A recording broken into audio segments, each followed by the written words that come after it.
assim que... Mas é que também a vida de Jesus, ela, além de...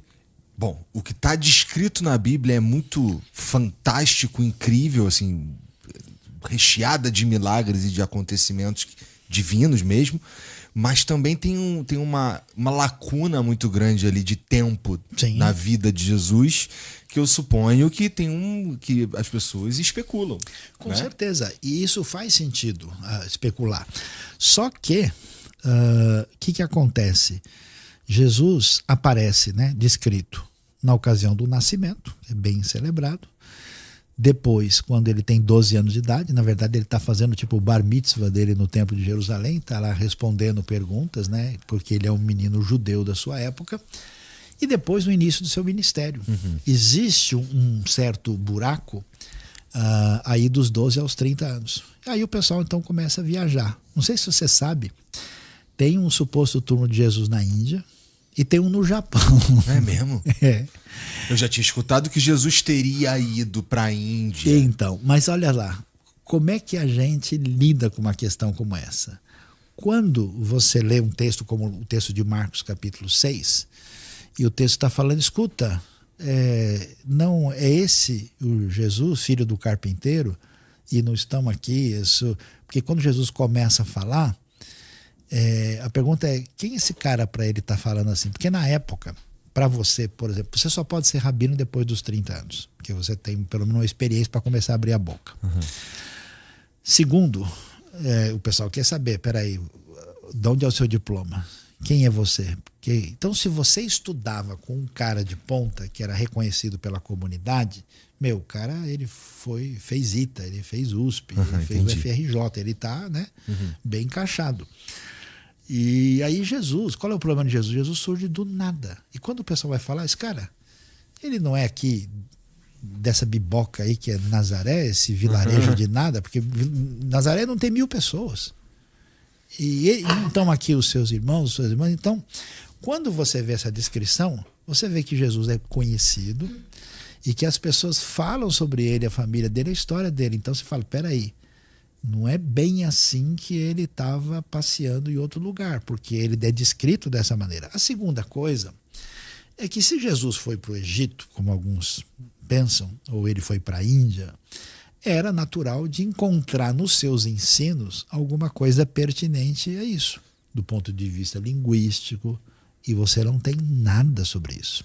Nada que chegue perto da filosofia e cultura da época desses outros... De jeito, nem de Egito, nem de Grécia, nem nada disso. E quando Jesus fala, qual é a conversa dele? Conforme profetizou Isaías, a meu respeito, o que foi dito na lei. Vocês acham que eu vim destruir a lei? Jesus fala e conversa como um rabino judeu. E aí sim você pode dizer, dos grupos da época, qual é o grupo com o qual ele parece interagir de maneira mais dentro do tipo de abordagem? É dos fariseus. Porque você tem os saduceus, que são ritualistas, que aceitam só a lei de Moisés e estão no templo. Os fariseus é que ficavam estudando a Bíblia e argumentando em cima disso. E aí você tem os caras do deserto, que acham que o mundo vai acabar e estão afastados de todo mundo lá e não querem nada aqui, tipo o pessoal de Qumran, né? E a galera que era mais da pesada, que era, por exemplo, os caras que eram zelotes, né? Que era o pessoal, assim, pós-MST, né? Esses eram mais aguerridos. Eles matavam o romano. Os caras tinham até um punhal conhecido como os mais radicais, os sicários, né? Que pegava e falava, olha, os invasores romanos vêm aqui e a gente tem que dar um jeito. Mas mesmo assim, quando você vê Jesus sempre frustra e vai frustrar todo mundo, porque ele não se encaixa em nada. Então, por exemplo, todo mundo está esperando um Messias, e esse Messias tem que ser um libertador nacional. Jesus vai e cura o servo de um romano. Como assim? O cara mais da pesada que existia na época é o cara que se vendia para Roma para cobrar imposto das pessoas de casa. E Jesus escolhe um discípulo dali. Um desses. E escolhe um zelote. Então ele pegou um cara do PL e do PSTU e botou junto. É muito doido isso. Aí Jesus conversa com mulher, que não pode. Conversa com um samaritano, que é um herege maldito que todo mundo detesta. As crianças gostam dele e querem chegar perto dele. Jesus vai jantar na casa do fariseu. Meu, Jesus é muito da hora. É impressionante como ele conecta com todo tipo de gente. E ele chuta o pau da barraca, porque todas as expectativas. Por isso que na hora do vamos ver, os próprios discípulos pulam fora. É isso que eu acho curioso, assim. Você não consegue, eu não consigo explicar racionalmente o sucesso de Jesus. Porque ele abre mão de estar no centro religioso. Ele fica nos vilarejos lá da Galileia. Os discípulos dele são uns caras cheirando peixe que não se apresenta absolutamente nada. Os caras, na hora do vamos ver, falham. Ele acaba condenado pela lei romana e morre sob Pôncio Pilatos. Ele bate de frente com a liderança religiosa e ainda diz... só arrumou problema. E ainda diz que a gente deve amar o inimigo e na hora de morrer diz, Pai, perdoa, porque eles não sabem o que fazem. Agora, por que esse indivíduo se torna a pessoa mais impactante e relevante da história humana? Acho que estamos precisando achar uma explicação para isso que possa, porque é muito louco, cara, não dá. A gente diz que a gente criou-se a religião para o Deus das lacunas, né? Coisas que a gente não entende, a gente explica com a religião e, portanto, inventamos Deus para que ele nos dê as respostas que a gente precisa para ficar em paz como ser humano.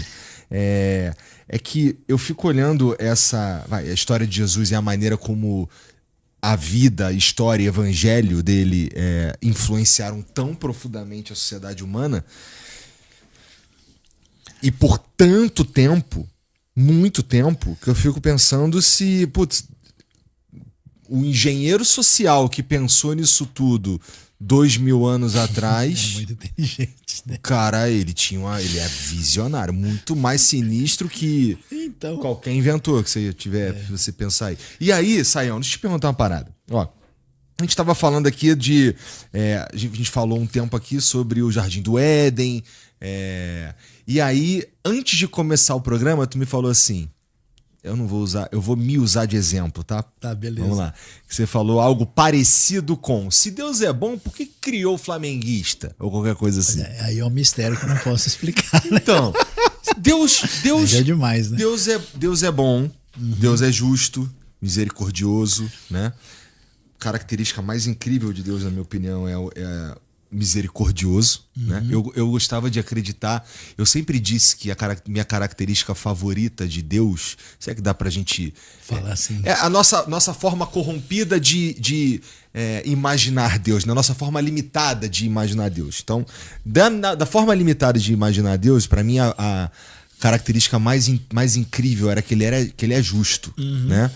Mas aí eu refleti mais um pouco e vi que é que ele é misericordioso, porque se ele for justo, a gente não tava mais aqui. Se ele for justo, era pra eu... Acabava o podcast agora, se ele for só justo. Né, em outra situação. Beleza.